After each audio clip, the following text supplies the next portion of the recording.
Bismillahirrohmanirrohim. Assalamualaikum warahmatullahi wabarakatuh. Kami dari kelompok 5 mata kuliah Islam dalam disiplin ilmu akan mempresentasikan konsep dan integrasi ilmu. Saya Isna Kaila dan dua teman rekan saya, Feby Purnamasari dan Milena Salsabila.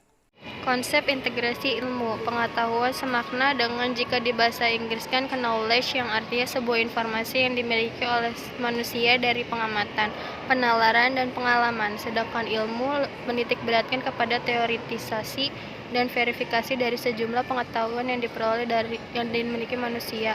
Pengetahuan ilmiah mempunyai 5 ciri pokok, yaitu empiris, sistematis, objektif, analitis, dan verifikatif.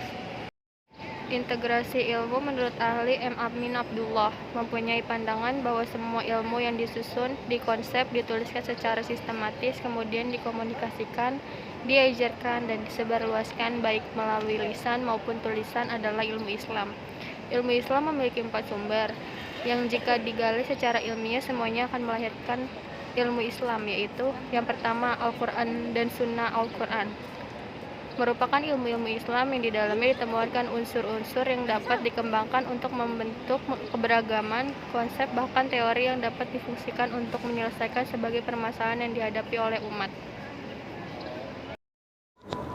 Alam semesta atau afaq, Al-Quran menganjurkan manusia untuk memperhatikan alam raya, langit, bumi, lautan, dan sebagainya agar manusia mendapatkan manfaat ganda, yakni yang pertama menyadari kebesaran dan keagungan Tuhan. Dengan ini manusia akan lebih beriman dan mempunyai pedoman hidup dalam menjalankan segala aktivitasnya. Yang kedua, memanfaatkan segala sesuatu untuk membangun dan memakmurkan bumi dimanapun dia hidup. Yang Tuhan telah memilih manusia sebagai khalifah bumi dengan dibekali indera, akal, hati, dan pedoman wahyu Al-Quran dan penjelasan As-Sunnah. Manusia dengan indera dan akalnya dapat memperhatikan fenomena alam yang dapat diteliti dan diobservasi sehingga didapati bermacam-macam informasi ilmu. Yang ketiga, diri manusia atau anfus manusia ditakdirkan dan disetting oleh Allah agar mampu menemukan pengetahuan. Sejarah atau kasyak.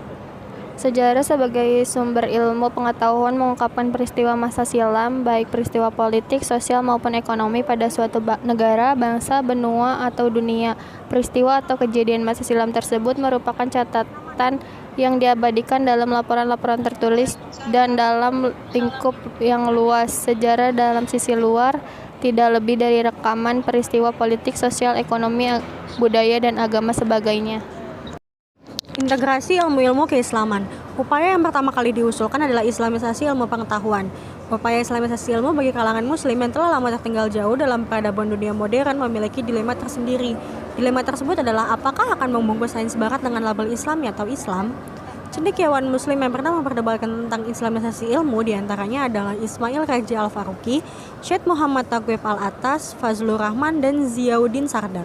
Kemunculan ide islamisasi ilmu tidak lepas dari ketimpangan-ketimpangan yang merupakan akibat langsung keterpisahan antara sains dan agama. Sekulerisme telah membuat sains sangat jauh dari kemungkinan untuk didekati melalui kajian agama. Upaya yang dilakukan Ismail Raja Al-Faruqi adalah dengan mengembalikan ilmu pengetahuan pada pusatnya, yaitu tauhid. Hal ini dimaksudkan agar ada koherensi antara ilmu pengetahuan dengan iman. Upaya lainnya yang merupakan antitesis dari usul yang pertama adalah ilmuisasi Islam yang diusung oleh Kunto Wijoyo. Dia mengusulkan agar melakukan perumusan teori ilmu pengetahuan yang didasarkan kepada Al-Quran. Jadikan Al-Quran sebagai suatu paradigma dengan melakukan objektifikasi. Islam dijadikan sebagai suatu ilmu yang objektif, sehingga ajaran Islam yang terkandung dalam Al-Quran dapat dirasakan oleh seluruh alam, rahmatan lil alamin. Tidak hanya untuk Islam, tapi non-Muslim juga bisa merasakan hasil dari objektifikasi ajaran Islam. Dasar filosofi pembidangan ini adalah karena kajian keilmuan Islam dapat menggunakan berbagai pendekatan ilmu-ilmu sosial, humaniora, dan bahkan sains sehingga bisa berupa kajian yang bercorak teks keislaman, tapi didekati dengan ilmu-ilmu lainnya. Ilmu Islam normativitas misalnya menjadi sasaran kajian dan disiplin ilmu sosial atau humaniora menjadi pendekatan sehingga teks-teks keislaman menjadi sasaran kajiannya, sedang ilmu-ilmu sosial atau humaniora menjadi metodologisnya. Ilmu Al-Quran, ilmu hadis, ilmu fikih, dan sebagainya dapat didekati dengan ilmu sosial seperti sosiologi, politik, psikologi, antropologi atau ilmu humaniora seperti sejarah, filologi, hermeneutika, filsafat, dan lain sebagainya.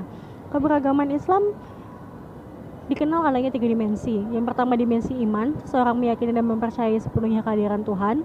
Dimensi Islam, patuh menjalani syariat agama yang memuat hukum-hukum dan peraturan serta tata cara dalam ibadah dan muamalah sebagai perintah dari Tuhan yang diyakininya itu.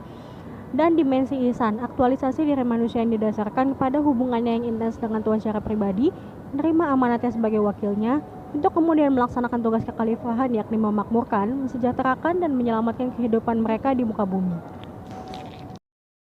Perbedaan pendekatan integrasi interkoneksi dengan islami ilmu, hubungan antara keilmuan umum dengan ilmuwan agama. Kalau menggunakan pendekatan islamisasi ilmu, maka terjadi pemilahan, peleburan, dan pelumatan antara ilmu umum dengan ilmu agama. Sedangkan pendekatan integrasi interkoneksi lebih bersifat menghargai keilmuan umum yang sudah ada, karena keilmuan umum juga telah memiliki basis epistemologi, ontologi, dan aksiologi yang mapan, sambil mencari letak persamaan baik metode pendekatan atau metode berpikir antar keilmuan dan memasukkan nilai-nilai Islam, yaitu tauhid, akhlakul karimah, dan prinsipin rahmatan lil alamin ke dalamnya, sehingga keilmuan umum dan agama dapat saling bekerja sama tanpa saling mengalahkan. Stein Kudus memiliki 3 model Islam transformatif, yaitu yang pertama, transformasi dari pemahaman agama yang bersifat normatif ke historis. Yang kedua, transformasi pemahaman agama yang bersifat teoritis ke praktis. Yang ketiga, transformasi dari pemahaman agama yang bersifat individual ke sosial. Sekian pemaparan materi dari kelompok kami, kurang lebihnya kami mohon maaf, dan apabila ada pertanyaan, silakan cantumkan di kolom komentar di bawah ini. Assalamualaikum warahmatullahi wabarakatuh.